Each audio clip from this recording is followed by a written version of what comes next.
Good evening, everyone. It's Dr. Shiva Ayyadurai. It is a little bit after 7, and we're going to have a science discussion today that I'm going to share with you, basically a start of the brain health series we're going to do on brain health.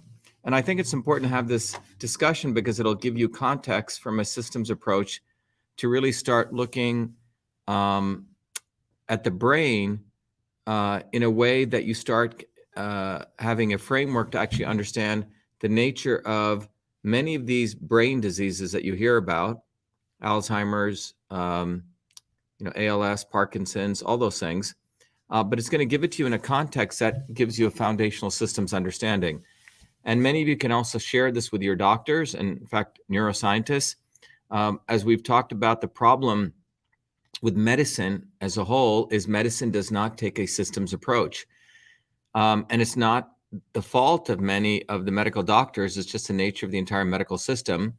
The medical system was actually created as a system to handle crises, the modern Western medical system. And in that case, it's very, very good for that. So if someone has a major crisis after something awful has occurred, let's say they have a major traumatic brain injury or they get into a major accident, obviously surgery and those things are very, very valuable. However, Western medicine was not designed to handle, it was not designed to really handle large-scale systems understanding of diseases, right? And prevention. In fact, somewhere in the history of medicine, it's a longer discussion, at one point, the nature of healing was really looking at prevention as well as cures, and that got split up. The preventative piece, it went into a bucket called public health, and the other aspect of medicine, which was about treating people, became part of quote-unquote Western medicine. But most of that treatment was really after a crisis took place. And I've spoken about this before, but to give you a very brief background on this, the history of Western medicine really comes out of the Crimean War. And back in the 1800s, Florence Nightingale was really not just a nurse, but she was really the creator of the modern system of healthcare, which was about putting soldiers back on the field, cleaning up the hospitals, making an environment where you could do clinical research, handling the crises.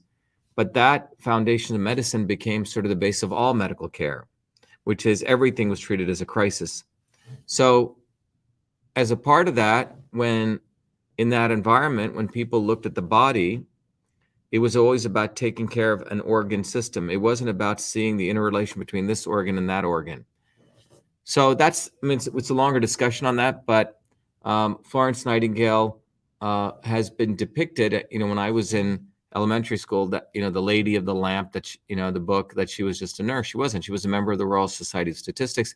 She was really the creator of the modern healthcare system. Okay, so that's important to understand.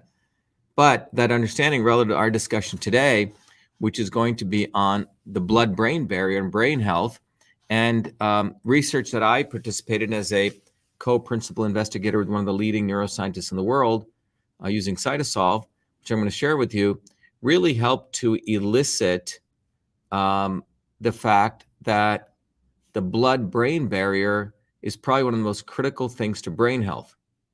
And so today, what we're going to be talking about is, and by the way, those of you who are joining new, you can go to vashiva.com. That's the website that really has all the different attributes and different things that it's really the sort of the core website that you can learn about not only things that I've worked on, but the entire truth, freedom, and health movement, vashiva.com. It's intimately tied to what I do. So please go there and check out vashiva.com. And there's a URL called vashiva.com/join, which I'll talk more about, which is really about encouraging all of you to become systems thinkers and to be part of our truth, freedom, and health movement. But what you're going to learn today is, what is a blood-brain barrier? Okay? We're going to talk about the anatomy of the blood-brain barrier. We're going to talk about the molecular systems of the blood-brain barrier. We're going to talk about the systems architecture of the blood-brain barrier. And then we're going to end with brain health and the blood-brain barrier.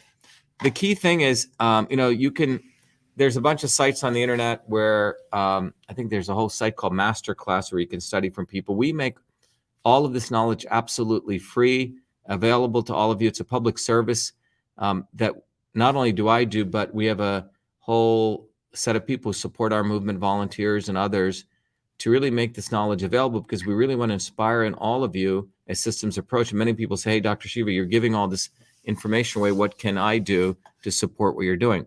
One of the things you can do that I want everyone to do is to learn how to think. Very different than learning what to think. We want to encourage all of you to learn how to think. Okay? So I'm going to share with you some very good science today that you really can't get anywhere. I'm going to make it accessible to you. If you took a neuroscience course, most neuroscientists actually don't even know this knowledge. And if you took, they'd make it so complicated, you wouldn't even understand it. So one of the things that we do here is to make this accessible.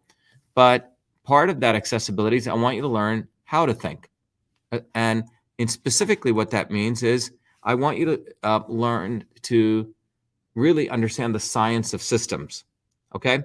Because in the modern world, if you want to think pro or anti, left or right, all those kinds of ways, it's really not going to get you anywhere. In fact, you're going to be, as we talked about in the talk yesterday, you're going to be one of the 4 buckets that the ruling class wants you to be in.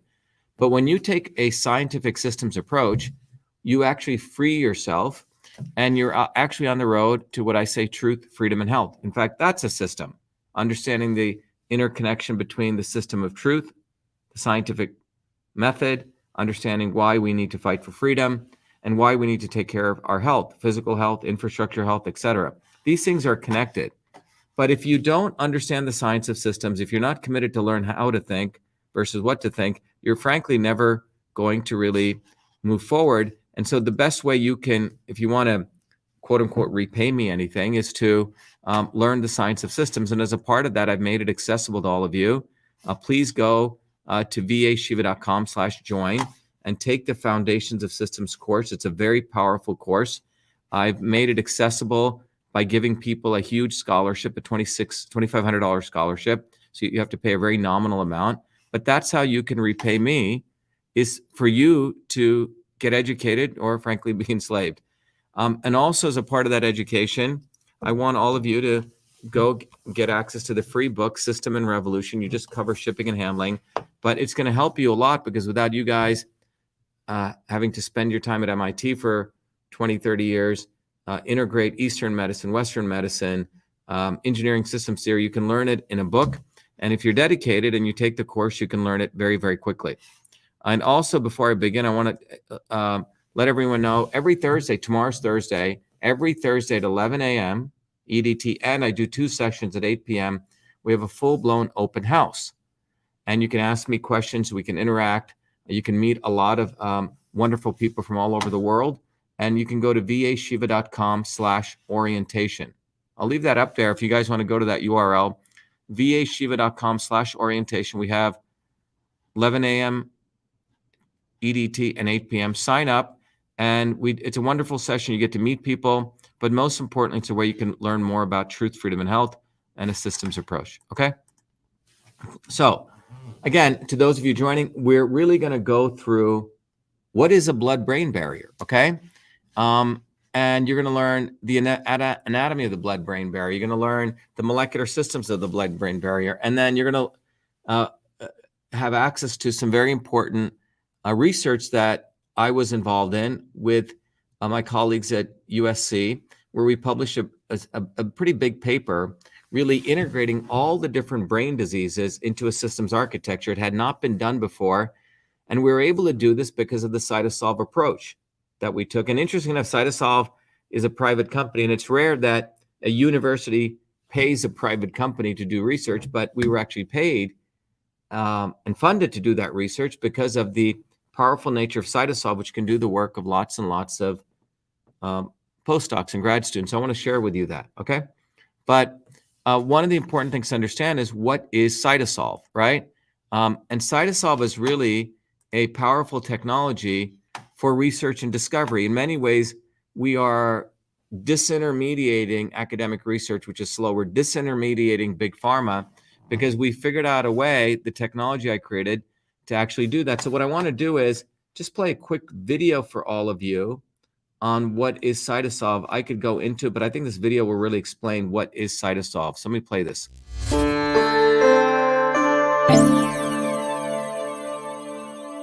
Who would have ever thought someone like me would invent email and create CytoSolve to revolutionize health for personalized and precision medicine, a system for delivering the right medicine for the right person at the right time? I was born a low-caste untouchable in India's caste system, a system of aristocracy, oppression, and racism. As a child, I observed my grandmother, a poor village farmer, practice Siddha, India's oldest system of medicine, to heal local villagers by observing their face, to know their unique constitution, to deliver a unique combination of foods, healing herbs, and massage. The caste system and her abilities to heal inspired me to understand the interconnectedness of all life. My name is Dr. Shiva Ayyadurai. I'm an MIT PhD, a Fulbright Scholar, a scientist, technologist, and inventor. My family and I left India to come to America on my 7th birthday. As a 14-year-old, I began working as a full-time research fellow at Rutgers Medical School to unravel the mysteries of sudden infant death syndrome, SIDS, and created the world's first email system long before I ever heard of MIT. As I traversed academia over the next 3 decades, I observed self-serving academics, never solving real problems, writing grant after grant, competing for tenure, while diminishing real science and real scientists, pushing a reductionist science to destroy the scientific method. Like the blind men who never saw the whole elephant, but the parts, they delivered a dismembered view of reality. I observed Big Pharma use such reductionism, wasting billions year after year to fund research in test tubes, killing animals, and using the poor as guinea pigs for clinical testing to create products that even the FDA no longer allowed. Not only Big Pharma practiced this reductionism, but also the elites of Big Vitamin, Big Green, and Big New Age, with gurus and yogis, empowered by Hollywood celebrities, selling one supplement after another based on a cherry-picked science. All that changed in 2003 when the Human Genome Project ended, revealing that humans have the same number of genes, about 20,000, as that of a worm, giving rise to a systems biology. We realized that one-size-fits-all medicine was a failure. We realized their medicines were killing us, making today's generation's lifespan shorter than any previous generation. Obesity, heart disease, deaths from adverse reaction to drugs, confusion on what diet, what supplements, and who to believe is what they have delivered you. They push natural and organic products for your beauty and wellness, while their real solution is their plastic surgeons and Botox. We've been sold out. It's time for real science, a system science that interconnects the parts to discover truth, to know what really works, to get the health we need and deserve. This is why I created CytoSolve. CytoSolve is about truth, freedom, and health versus power, profit, and control. CytoSolve is a revolutionary technology integrating bioinformatics, computational biology, mathematical modeling, decentralization to reveal the truth. CytoSolve computes trillions of potential combinations of biomolecular interactions to discover what actually works based on the actual science. No reductionism, no cherry picking. CytoSolve's predictive modeling has been proven accurate time and time again, matching laboratory results. CytoSolve discovers synergistic combinations of compounds to maximize health and reduce toxicity. For example, we know curcumin from turmeric and resveratrol from red grapes alleviate inflammation, but how much should we combine? Current methods are hand-waving at best. Here, with CytoSolve, we first model the control condition with no curcumin and no resveratrol to simulate high inflammation with the cytokine level at 0.15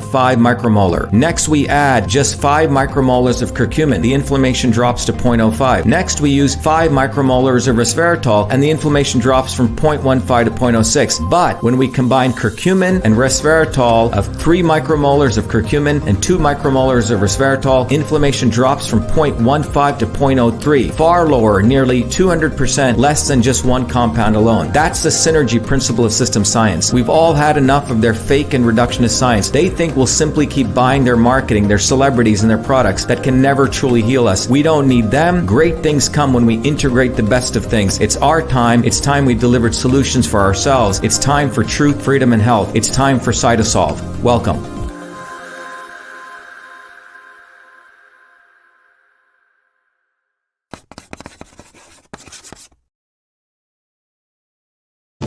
So in this area of brain health and brain disease, there's a lot of literature out there.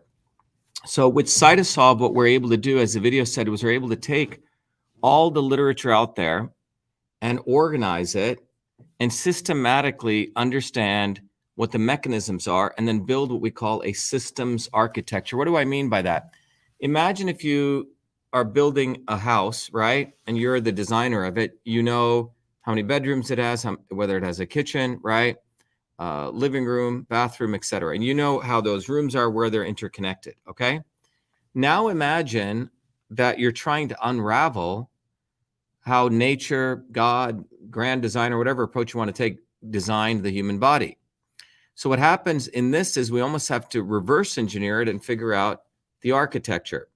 So we're getting pieces of it, which are known as molecular pathways. And then putting these molecular pathways together, you're then trying to understand what the system's architecture is, okay? So that's what we did here. So someone says, is it an ontology-based data? That's only one piece of CytoSolve. We have that piece. We have the ability to integrate models and build large-scale models and then do screening. So it's a bunch of things. But critical here, in this case, one of the first steps we do is build a systems architecture. So that's what we did with CytoSolve. And you can go to cytosolve.com and you can find more stuff about it. Now, let me just jump into now the work we did with the Keck Medical School Center at USC. And here our client was actually the University of Southern California, and we looked at neurodegenerative diseases. And what we were building was a systems architecture, the pericytes, astrocytes, and endothelial cells. So let me explain this, okay? So what is the blood-brain barrier, okay? So if you were to think about your brain as consisting of neurons, which are the components, the brain cells, and astrocytes, there's all these different types of brain cells in your brain. Okay, so let's assume you call that the brain, all right? These interconnected set of brain cells. All right, so that's your brain here. But remember, your brain cells can't just be there.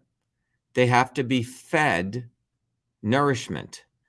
They need to have the ability to remove toxins. So it's an engine that's running, right? Think about the brain as an engine that's running. It needs to be fed with nutrients, blood, and other nutrients. And you need to have the ability to remove toxins. All right, so just think about it that simply. All right, so what does that? What does that? Does anyone know? Let's see. Looking here. Okay, so what does that is called the blood-brain barrier, okay?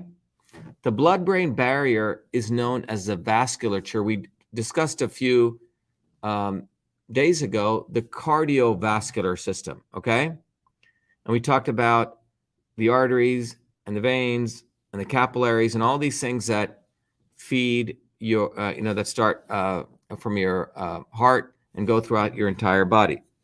Well, there is a vasculature, a system that supports blood into your brain and removes toxins. That's called the blood-brain barrier, okay?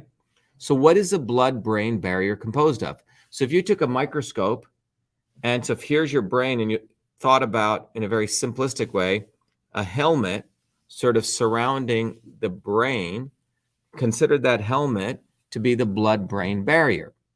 And if you looked microscopically at that helmet, you would see it composed of like spaghetti-like things, the vasculature, okay? Which is all the capillaries that feed blood and can remove toxins out. Well, that vasculature is composed of three, the vasculature in the brain is known as the neurovascular unit. We're going to look at that. But just to give you an idea of how extensive this vasculature is, if you took all the elements of your blood-brain barrier and you literally, stretched it out, it would go from San Francisco to Los Angeles, okay? Pretty long. So all of that stuff is compacted into your brain, just to give you the level of sophistication that nature has done. Now, the neurovascular unit, let me show you a picture of it, is this anatomical unit shown in diagram A here, and this is in one of the papers we published.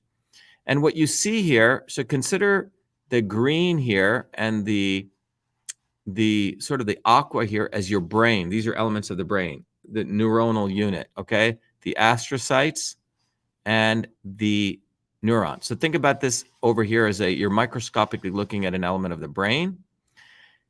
And here is the vascular. So it's the neurovascular unit. This is the neural part, and this is the vascular part.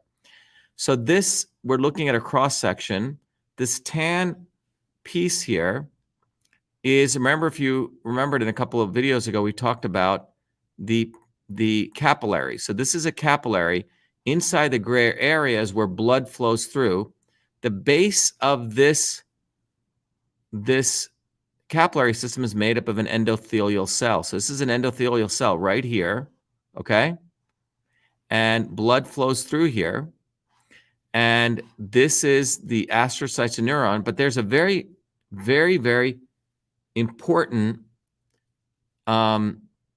piece of the anatomy here known as a pericytes. Peri, P-E-R-I, cytes, C-Y-T-E.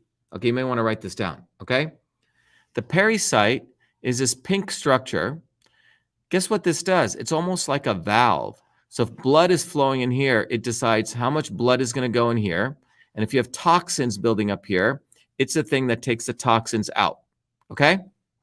So quick summary. So the pericytes, here's the endothelium where blood is flowing through, okay? Your brain's over here. The pericytes are determining blood flow, clean blood into the brain, and are also determining what can pass into the brain and what toxins you take out. So obviously you want to be able to feed the brain with nutrients, but you also want to be able to remove toxins, okay? So what happens if the pericytes break down, okay? Which is what people call the breakdown in the blood-brain barrier, okay? And so if you look over here, if we go here, we're looking at a lateral view of it. So here's again, see, these are the endothelial right here, making up the blood-brain barrier, okay? Blood is flowing through here.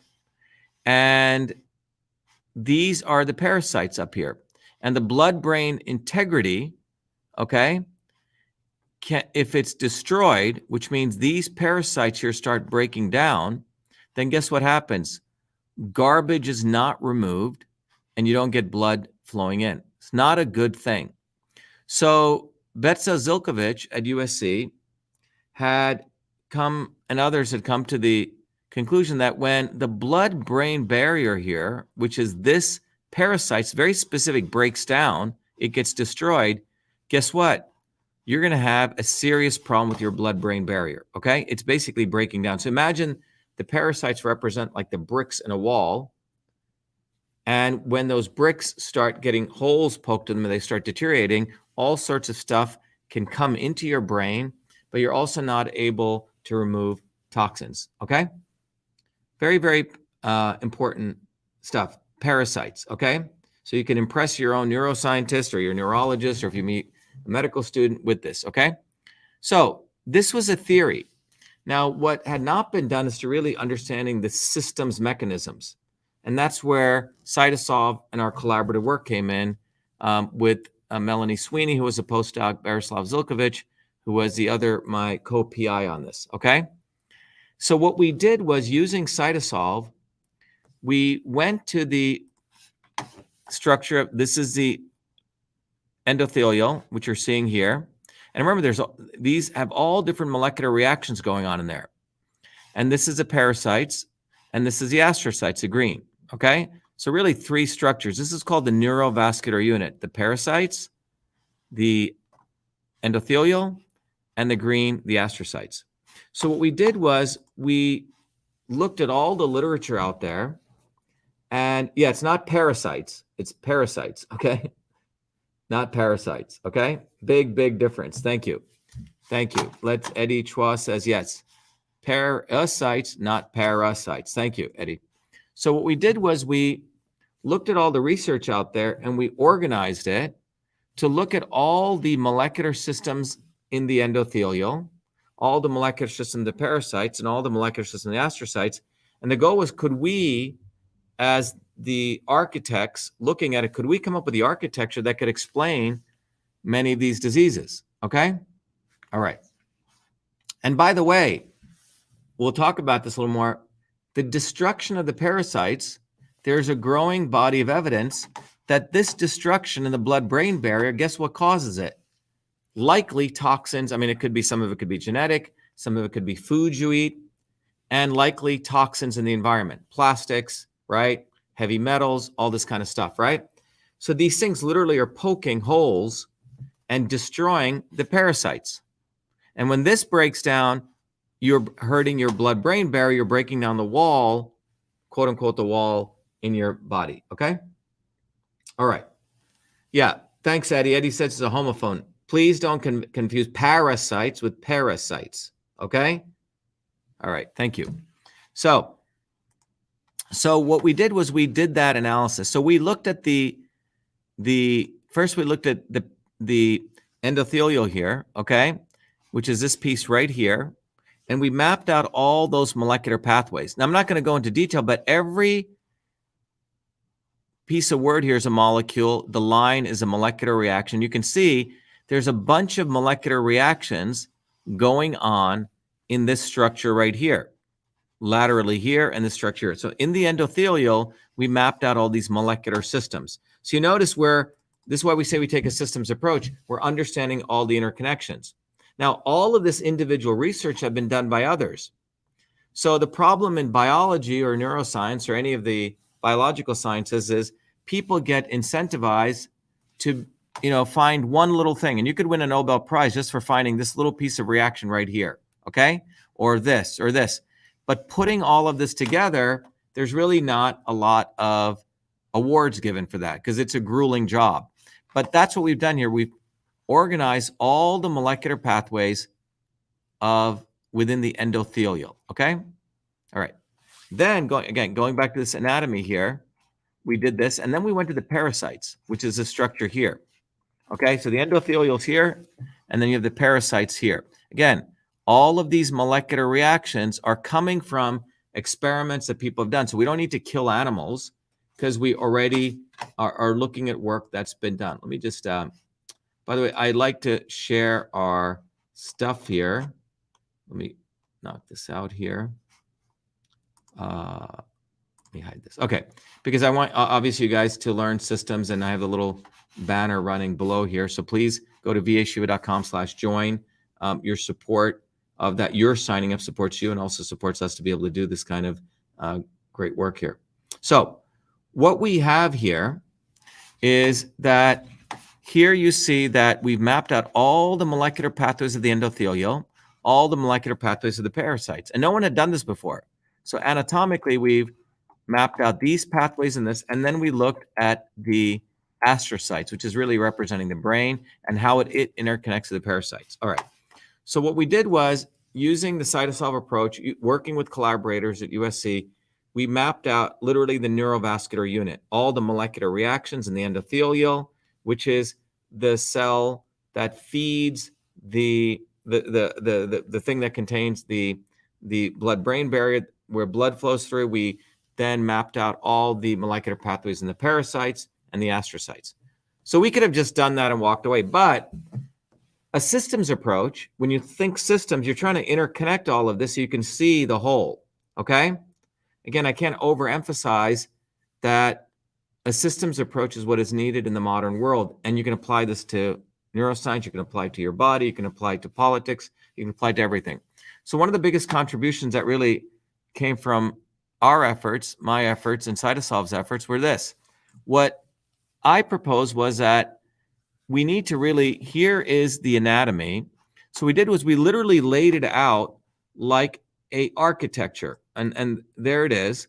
And I'll come back to this. So what do I mean by architecture? If you build software, if you're a construction person, you'll typically notice that the building of software, the building of any engineering system is done in layers, okay? You build a foundation of a building, all right? And then you put the plumbing and the electricity, and that's like the middleware layer. And, maybe even you put in the Cat 5 or the Cat 6, right? All the communications. And then you finish up with the interior design. Well, in software, you do the same thing. You build a data layer, then you build a communications layer. It's called the application layer. And then you build a user interface. So that's the same thinking I approached to this problem. And by the way, academics don't think like this, okay? When I put this together and we submitted this paper to one of the leading journals in the world. Half of the reviewers thought it was a brilliant paper, and the other half had never heard of the word systems architecture. So think about this. And they, made all sorts of critiques about the paper, very nasty remarks. And I had to explain to them what is a systems architecture. And then I'll show you the success we had. But anyway, this is a systems architecture. Okay, let me make it a little bit bigger. But what you can see here is the foundation layer is a neurovascular unit. It's the anatomy. So here's the endothelial, and we mapped out all the different molecular pathways. In fact, we modularize them. So that's what these little pieces are here on the left. It's a little bit hard to see. And here's the pericytes, and here's the astrocytes. So just think about this contribution itself. It was the first time anyone had really mapped out all the molecular pathways. But we took it one step further. From an engineering systems approach, we said, okay, here is a neurovascular unit. But then we found out that the endothelial and the pericytes, they communicate almost like this is like their communications infrastructure, their internet. They use 1, 2, 3, 4, 5, 6 major subsystems to communicate between each other. MFSD2A, Notch, TGF beta, TGF beta R2, VEGF, A VEGF R2, ANG, TI2, PDGF-B, BB, PDGF, FR beta. Now, what are these? These are basically subsystems of communication. And similar between the pericytes and the astrocytes, there were 2 major subsystems, okay? So think about this as a middleware layer, as a piping, as the communications layer between these anatomical subsystems, all right? But here is a really cool thing. All right, so we understood the anatomy, we mapped out all the molecular pathways, and then we understood the communications between the subsystems. But now, to make it practical to people and to clinically valid, we looked at all the different diseases that are out there that you hear people, horrible diseases people talk about, Alzheimer's, right? And ALS and brain cancer and hypoxia and microcephaly or ischemic stroke, right? I mean, there's a bunch of them. Well, all these diseases were always being viewed in a reductionist way, like the blind man touching the elephant. Okay, someone just studies Alzheimer's, someone else just studies Parkinson's, someone else just studies, ALS and so on, okay? This is this siloed reductionism that occurs in academic research. It occurs in medicine. This is why people don't see the interconnections of these diseases. They label these diseases, and it's very lucrative to label diseases because what you can do then is you can design drugs for individual diseases, and you don't have to look at prevention, okay? So what you see here is all of these diseases we mapped out, and then we related it to this second communications layer. And you find out these diseases are actually breakdowns in the communications between the endothelium and the pericytes and the pericytes and the astrocytes. So for example, here's ALS right here. Here's Alzheimer's. If you follow this through, you find out it's a breakdown, Alzheimer's and ALS, in the PDGF, BB, PDGFR beta pathway, which interconnects the endothelial and the pericytes. So anatomically, what we've been able to understand here is that when the endothelial cell and pericyte signaling is broken down, that's when you get ALS and Alzheimer's. I hope this is valuable. So basically, this thing becomes a very powerful map that helps researchers, okay? And it's almost like we've mapped the world in some ways, okay? We've mapped these anatomical structures, and we're able to use this to now, we're going to be taking to the next level with CytoSolve. We can start modeling these, figuring out how particular things can break down the blood-brain barrier, and what are things that can prevent and support the blood-brain barrier, like turmeric. We've talked about this. Curcumin is very powerful at protection of the blood-brain barrier. People have known this, but how and why does this do this? We can use this mapping to understand. So really, the big takeaway is the blood-brain barrier is a very powerful aspect of brain health. So things that sustain your blood-brain barrier, support it, keeping it functioning well, will lead to brain health. Things that destroy your blood-brain barrier, certain foods, certain toxins in the environment, even particularly different kinds of bacteria and viruses, okay, that can cross the blood-brain barrier, okay? One of the things people talk about is spirochetes, okay? The Lyme, bacteria, right? Which is a spirochete, which sort of can drill its way here and cause some serious problems. So the net takeaway that you want to think about is that this anatomical structure, let me go back to this, is critical. And if the parasites break down, and parasites can help potentially affect this, this is a thing that leads to these diseases, okay? This becomes a map. Now, when we did this research and we submitted it, by the way, journals in science are rated at different levels.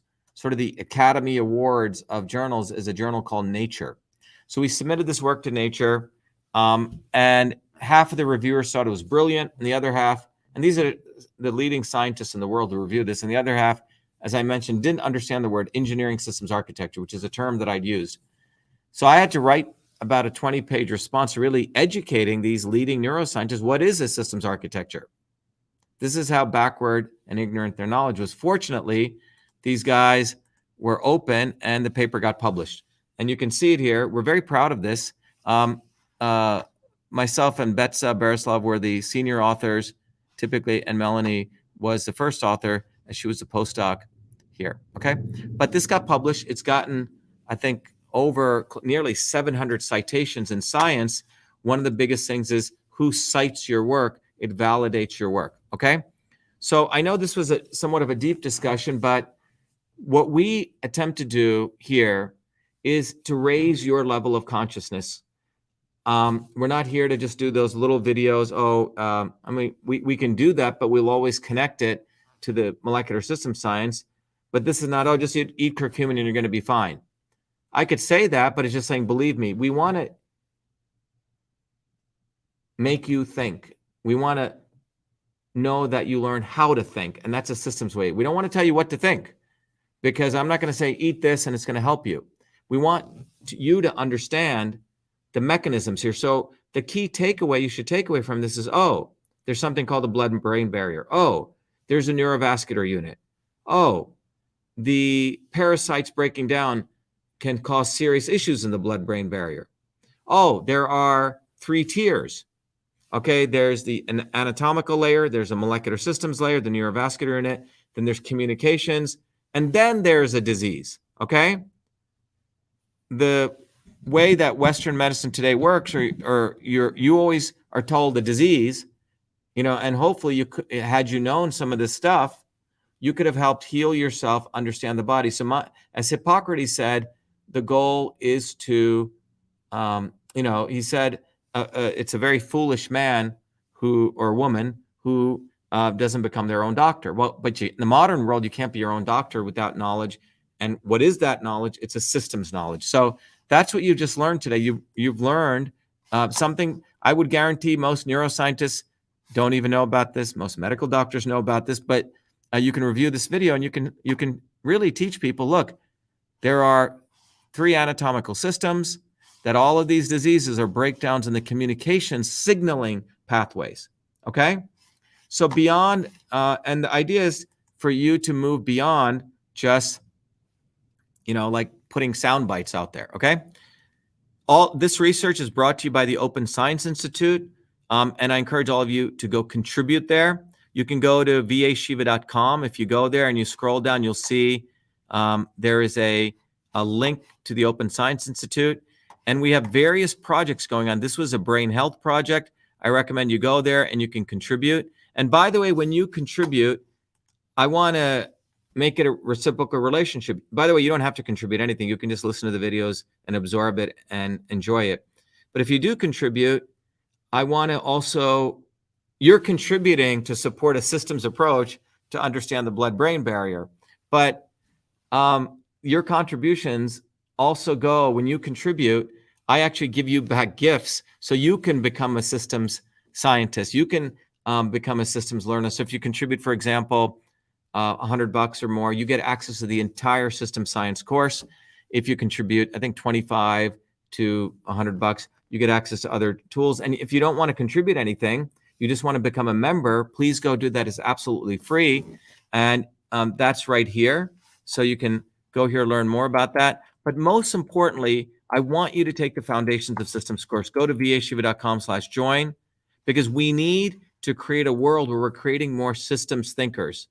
That's how we get out of the left-right paradigm, the pro-anti, where you can actually start educating the medical community. It's an engineering systems approach. ISA teach this course all over the world. You know, for a lot of money, I've made it accessible where everyone gets about a $2,500 scholarship. And if you take the course and you pass it, which most people do, you can then give the course to any child between the age of 13 through 18 for absolutely free. Okay. Thanks, Olive. Someone says, can I do a, yes, we can do one, Tricia, on the endocannabinoid system. In fact, we have a lot of material on there. And then finally, please get the book, because you will really get a real deep learning of engineering systems and system science right here. It's free, just covers shipping and handling. And again, our goal is to learn how to think. There's enough people telling us what to think, and that's not what we want to do. And we want to learn the science of systems. And before I close, I want to invite all of you to our open house. We do it every Thursday. You can go right there to vashiva.com/orientation, sign up. You'll get an immediate RSVP with 2 Zoom links, depending on which one you want to go to. Okay. So I hope this was valuable. And again, I want to encourage everyone to come to the orientation. And before I leave, I want to play a video, which will really, actually, you know what I'm going to do? Some of you are asking about this. We have used CytoSolve to actually create a very, I have one of the products here. For years, we've been using CytoSolve to do research with major universities. We've helped a lot of nutritional companies, functional food companies.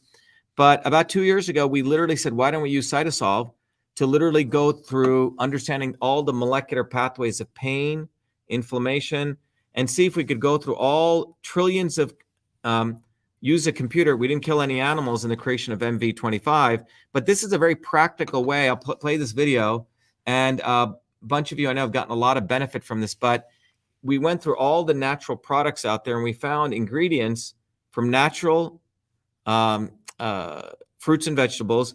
The active ingredients, when you combine them, it's doing alchemy. It has a profound effect on alleviating pain and inflammation. So let me just share that video with you here. Millions of people suffer every day from painful discomfort and swelling, but most pain medications come with harsh side effects, and many alternative supplements have little scientific backing. That's why we at CytoSolve created MV25. MV25 was formulated using the CytoSolve Computational Systems Biology Platform, a technology for precision and personalized health invented by Dr. Shiva during his doctoral research at MIT.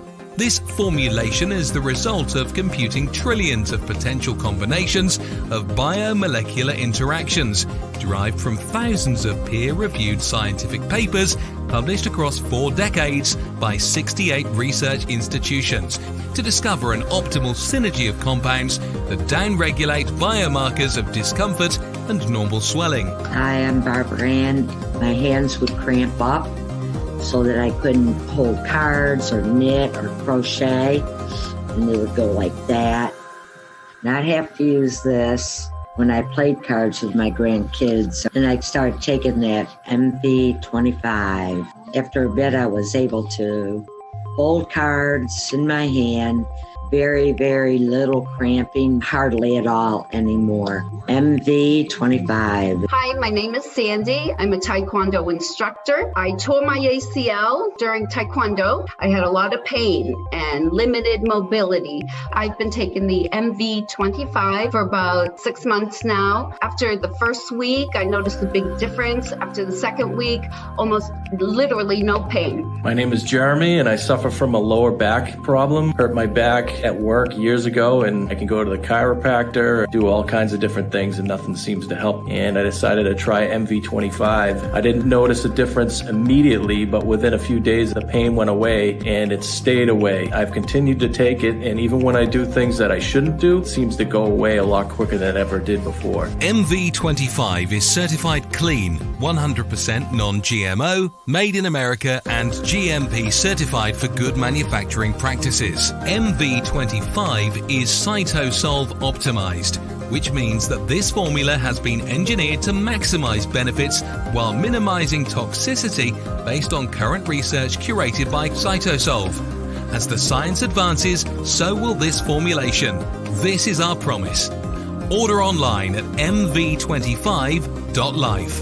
Consult your doctor before taking any supplement or medication and use as directed. MV25.